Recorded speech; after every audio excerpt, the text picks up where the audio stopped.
Большой террор, как сегодня именуют сталинские репрессии 30-х годов прошлого века, железным катком проехал по всей стране, погубив сотни тысяч ни в чем не повинных советских граждан. Раны тех страшных лет кровоточат до сих пор. За каждой жертвой кроется трагедия не только отдельно взятого человека, но и многих людей, связанных с ним родственными узами. В нашем фильме мы хотим рассказать об истории всего лишь одной семьи, чья судьба стала типичной для тысяч других.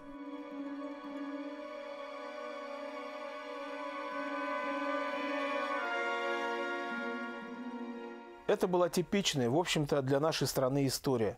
Но в этом-то и заключается весь ужас от осознания того, что подобные сюжеты в недалеком прошлом были заурядными фактами жизни. Ими никого нельзя было удивить, тем более разжалобить.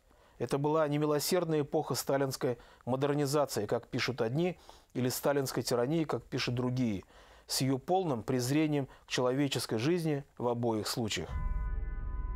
В октябре 1937 года в Башкортостане начался политический процесс по сфабрикованному делу о подпольной националистической организации, действовавшей в высших эшелонах власти республики.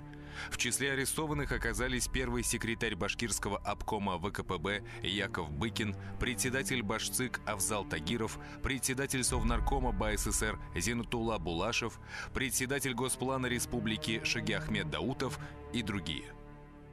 После этого чекисты взялись за руководителей среднего и низшего звена, которых хватали без разбора для обеспечения массовости признательных показаний. В результате этого в застенках НКВД оказались сотни председателей райкомов партии, глав районов, директоров различных предприятий.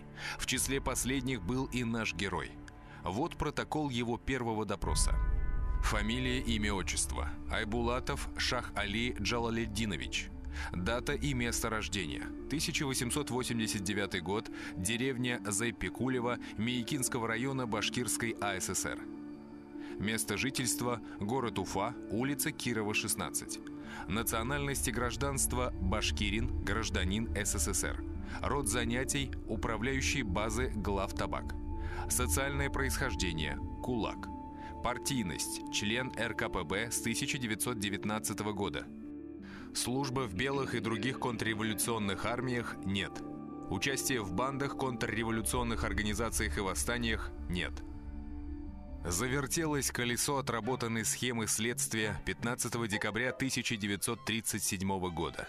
Заместитель наркома внутренних дел БССР Карпович подписал постановление, в котором заявлялось, что Айбулатов достаточно изобличается в том, что является участником троцкистско-бухаринской террористической диверсионно-вредительской организации и проводил контрреволюционную подрывную вредительскую деятельность.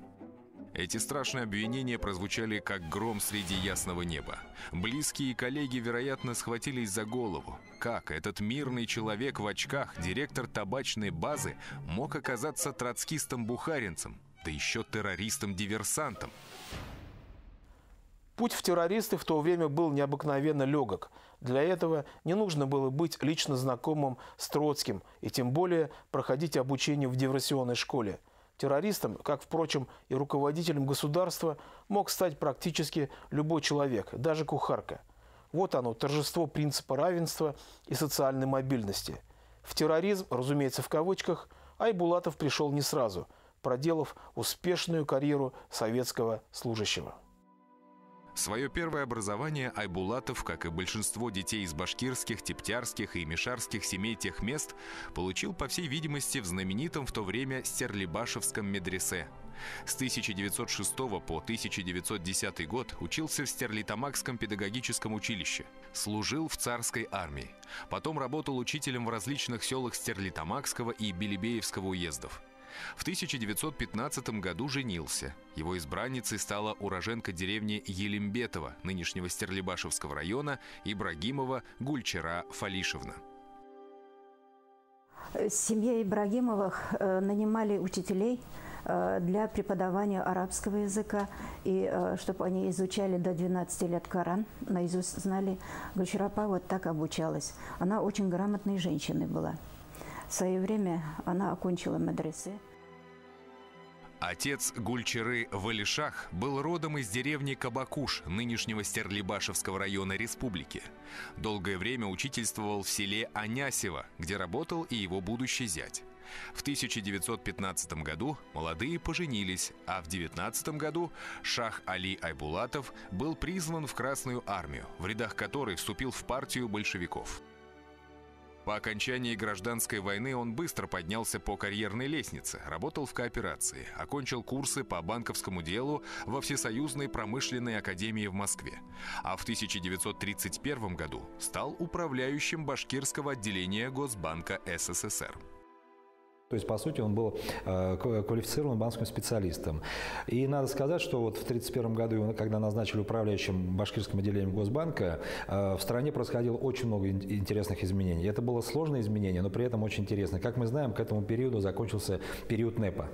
И как раз все хозяйство народное переходило на другие, значит, ну, как говорят, рельсы, экономические рельсы. То есть был, по сути, осуществлен переход к жесткой плановой экономике. Естественно, Госбанк и вообще банковские функции должны были соответствовать этому новому веянию. И были очень серьезные изменения как в системе самого Госбанка, так и в системе денежно-кредитных отношений в СССР.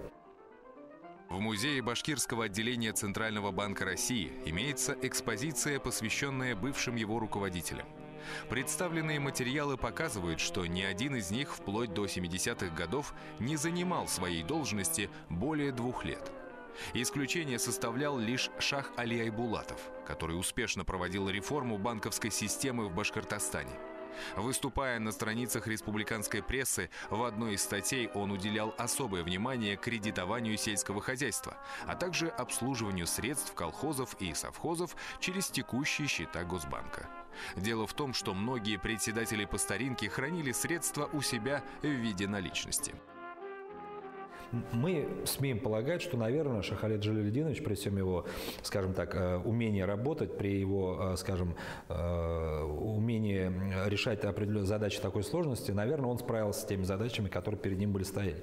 Такой был период истории, когда люди создавали реально новую историю банковской системы и денежно-кредитной системы страны. По сути, создание новой системы Госбанка в те годы, эта система Госбанка и вся денежно-кредитная система просуществовала без принципиальных изменений до 1991 года.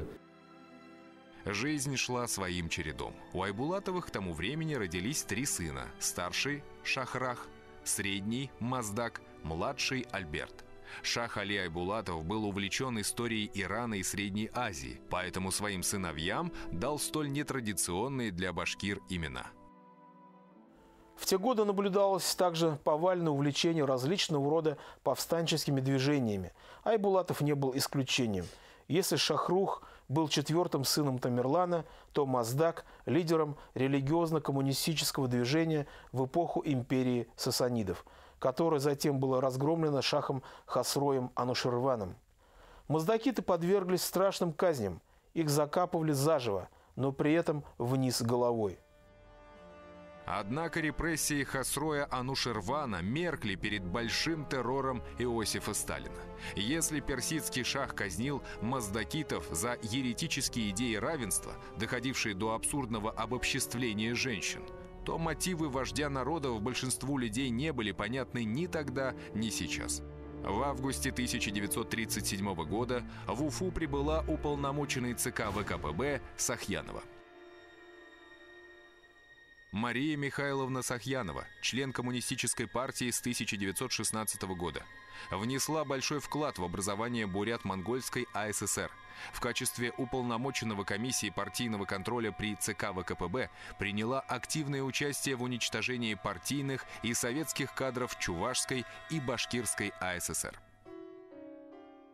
29 августа на имя Сталина и Ежова она отправила большую докладную записку, в которой говорилось о том, что руководство почти всех республиканских, советских, хозяйственных органов Башкирии засорено социально чуждыми и враждебными элементами.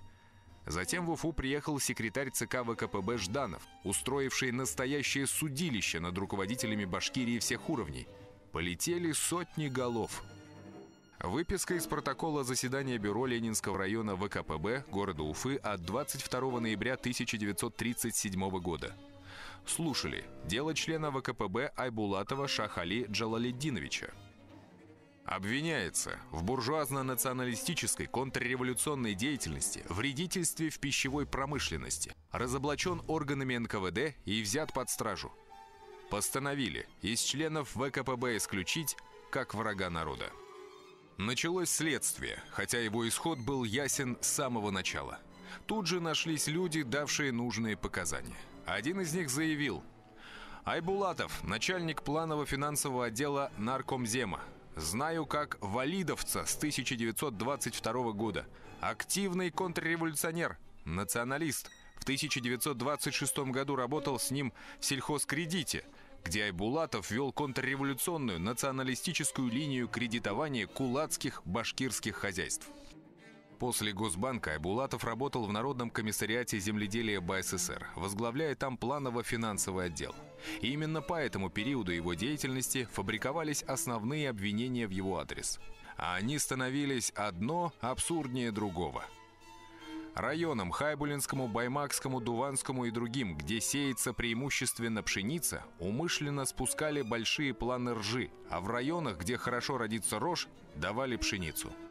О том, что происходило в застенках НКВД, документы умалчивают, однако Айбулатов вскоре дал признательные показания. «Признаюсь в том, что я действительно являюсь участником буржуазно-националистической контрреволюционной организации, в которую был завербован в 1931 году бывшим секретарем башкирского обкома ВКПБ Исанчуриным». Ахмед Ресмухаметович Исанчурин родился в селе Имангулово Октябрьского района Оренбургской области. В 1931-37 годах второй секретарь башкирского обкома ВКПБ. Вскоре Айбулатову был вынесен приговор. Айбулатов с 1931 года являлся активным участником антисоветской башкирской буржуазно-националистической и диверсионно-террористической организации, действовавшей в Башкирии и ставившей целью свержение советской власти. И вот последний документ, подведший черту под его делом и его жизнью. Приговор о расстреле Айбулатова Шах-Али Джалалетдиновича приведен в исполнение в городе Уфе 13 июля 1938 года. Вот и вся его жизнь, которую мы проследили по сохранившимся документам. Многообещающее начало, выдающийся взлет, а затем все по шаблону. Клевета, жернова лживой судебной системы, наконец, казнь в качестве врага народа. Типичная судьба руководителей 30-х годов прошлого века. Однако этого было мало. Наказания за мнимые преступления Айбулатова должны были лечь и на членов его семьи. Такова была логика сталинизма. Через 2 месяца после ареста Айбулатова обвинение было предъявлено его жене Гульчере. Гражданка Айбулатова Чагра Валитовна, 1896 года рождения, уроженка деревни Алимбетовой, Карагушского района БССР, башкирка, ранее несудима, является женой врага народа, знала о контрреволюционной деятельности своего мужа, о чем не донесла органам безопасности. 2 малолетних детей Айбулатовых, Маздак и Альберт, остались без родительского попечения. Один в 3-й школе учился. Вот, знаете, 3-я школа, она и сейчас 3-я. Вот. А Маздак учился в 1-й школе, это на улице Революционной. Тут учился. Их сразу выгнали из школы. А брат уже учился то ли на 2-м, то ли на 3-м курсе железнодорожного институте железнодорожного транспорта в Москве. Он сюда приехал, пошел к министру здравоохранения. Причем дети, куда вы их толкаете, что они же будут беспризорниками, начнут там воровать, еще что-то. Ну, в общем, вот он их забрал, и Маздака, и Альберта забрал в Москву. Таким образом, студент-второкурсник Шахрах забрал своих младших братьев в Москву. Хорошее воспитание, полученное от родителей, целеустремленность и желание стать полноправными гражданами и полезными членами общества сделали свое дело. Все они со временем стали отличными специалистами в своих сферах деятельности. Шахрах руководил строительством железных дорог. Затем был начальником шахтоуправления в Воркуте. Маздак был строителем, а затем доцентом в строительном вузе города Куйбышева, ныне Самара. Альберт с началом войны 17-летним юношей ушел на фронт. Он владел, Альберт, немецким языком. И его сразу взяли в штаб армии. При штабе армии он там был. И так он как и война окончилась. В конце войны его 3 раза посылали учиться в академию учиться.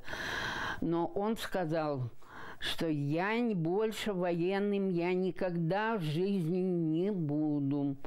Ну, у тебя будет персональная машина, все. Альберт ответил так: в 30 лет у меня будет собственная машина. И представьте, это сбылось. У нас появилась «Волга».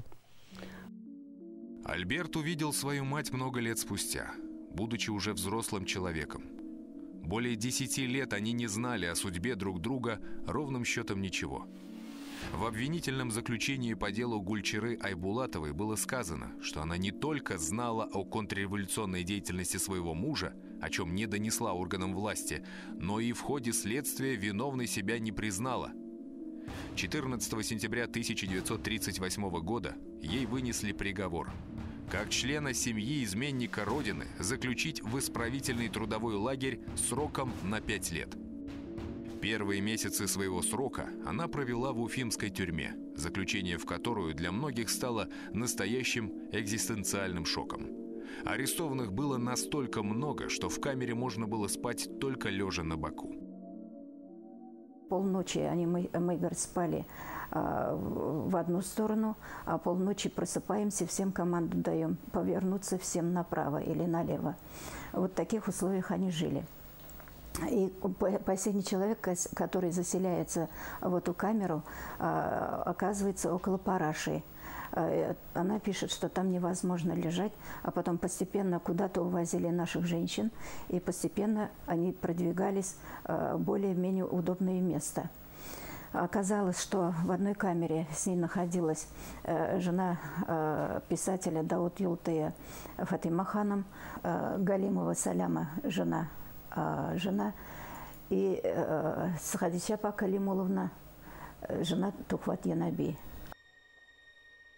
Дауд Юлтый, башкирский писатель и общественный деятель, расстрелян в 1938 году. Тухват Янаби, башкирский поэт, главный редактор газеты «Башкортостан», расстрелян в 1928 году. Салям Галимов, башкирский писатель и публицист, умер в 1939 году. Лишь через несколько месяцев после своего ареста Гульчира Айбулатова сумела переслать весточку на волю. В первом письме своей матери она писала: «Дорогая мама, ты, наверное, думаешь, что меня давно нет в живых. Вот прошло около 2 лет, что о себе не давала знать. Не моя вина. Очнулась, когда передо мной открылись двери камеры. «Вот еще одного врага народа привели», — сказала надзирательница и втолкнула меня внутрь. Все женщины в камере стояли голые, и большинство из них были знакомы. Дышать нечем, со стен течет вода от пара, как в бане. До утра не спали, буквально все плакали. Ежедневный наш рацион – суп из головы трески и неочищенных кишок животных. Когда подают такой суп, в камере дышать нечем и есть невозможно». Чтобы не сойти с ума от отупляющего многомесячного заточения, арестантки из костей рыбы делали иголки, распускали нити и занимались вышиванием. Вот эта иголочка такая маленькая, она сделана из рыбьей кости. Когда у моей свекрови они сидели в тюрьме, их 40 человек в камере было, спали по очереди, кормили их тухлой рыбой. Вот эту дорожку вышивала, вязала моя свекровь Гульчира Валишевна. А вот эта дорожка, вот, Это называется филейная работа. Филейная работа. Материала же не было. Это там из маленьких кусочков. Вот все она сшивала и вышивала филе. Женщины будут знать, что... Нет, теперешние женщины ничего не знают. Теперь они ничего не понимают. Гульчира Айбулатова продолжала тешить себя мыслью, что все это было сделано врагами советской власти, а сам Сталин ничего об этом не знает. После многомесячного пребывания в Уфимской душегубке весть об отправке по этапу всеми узниками была воспринята с радостью. Местом дальнейшего отбывания срока для Гульчиры Айбулатовой стал поселок Потьма в Мордовии, где располагался один из самых страшных лагерей ГУЛАГа. Из нового места Гульчире Айбулатовой удается отправить второе письмо матери. Из Башкирии с нами сидит известная писательница Хадия Давлетшина. Вся больная. Она из-за болезни не может ходить на работу и остается в бараке. Вьет веревочки для вышитых платьев. А какая она умная женщина. Сегодня Гильманова Мархаба, она из Башкирии, заявила: «Женщины, вы ошибаетесь, что Сталин ничего не знает. Ведь в лагере 13 тысяч женщин». Молодцова, оперная певица Большого театра, а теперь мусор собирает со всех бараков. Светлана Жемчужная, имя известное, а Тухачевские, они же делали революцию. Мы еле-еле успокоили Мархабу. Моя свекровь абсолютно все умела делать, и шить, и вязать, значит, она этих женщин учила. Для чего? Чтобы получать пайку хлеба не 200-250 грамм, а 300 грамм. И постепенно вот эти женщины, которые, кроме воровать, хулиганить, делать там неприличные вещи, они ничего не умели делать. И они, вот заключенно по 58-й статье, они их постепенно стали перевоспитывать. Гульчира Айбулатова подробно описала то, как они, зечки, своими силами построили на зоне электростанцию, сконструировали швейные машины с электродвигателями, чем увеличили объем производства до 300%. Все это делалось лишь с целью обеспечить работой, а следовательно пропитанием женщин с детьми, инвалидов и стариков. Старательно работая, совсем забыли, что мы находимся в лагере, что нас посадили надолго, что идет война с немцами. Наши мастерские стали фабрикой. Мы теперь работаем по 12 часов и при ярких электрических лампочках. День и ночь шьем да шьем. С разрешения начальника лагеря по нашему желанию организовали драматический кружок.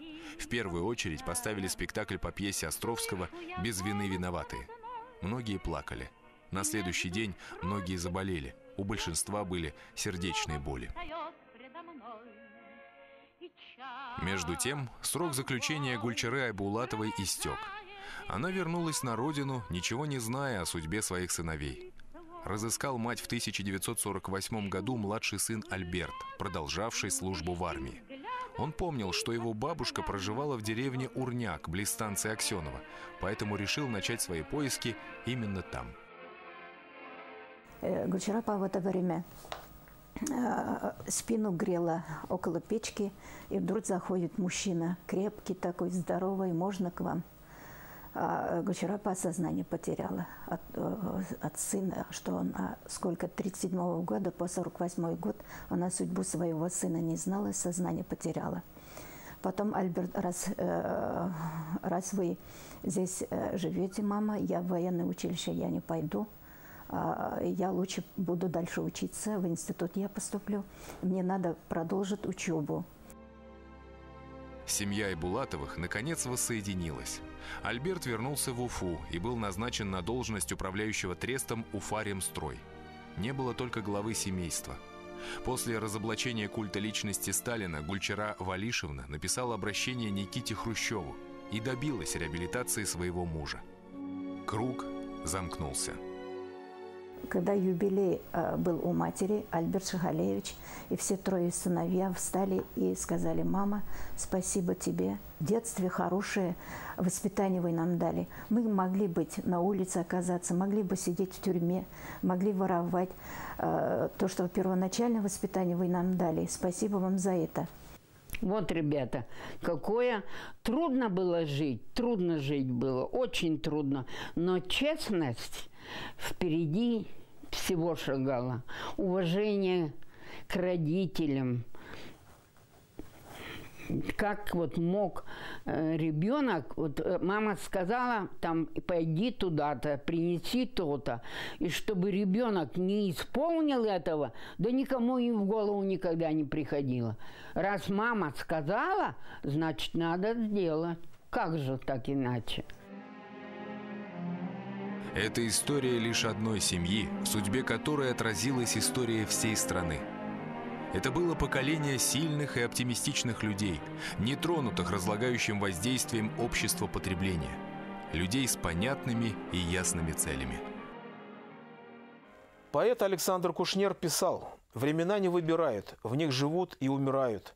Больше пошлости на свете нет, чем клянчить и пенять, будто можно те на эти, как на рынке, поменять». Айбулатовы с честью пережили, а вернее прожили свое нелегкое время, за что им честь и хвала.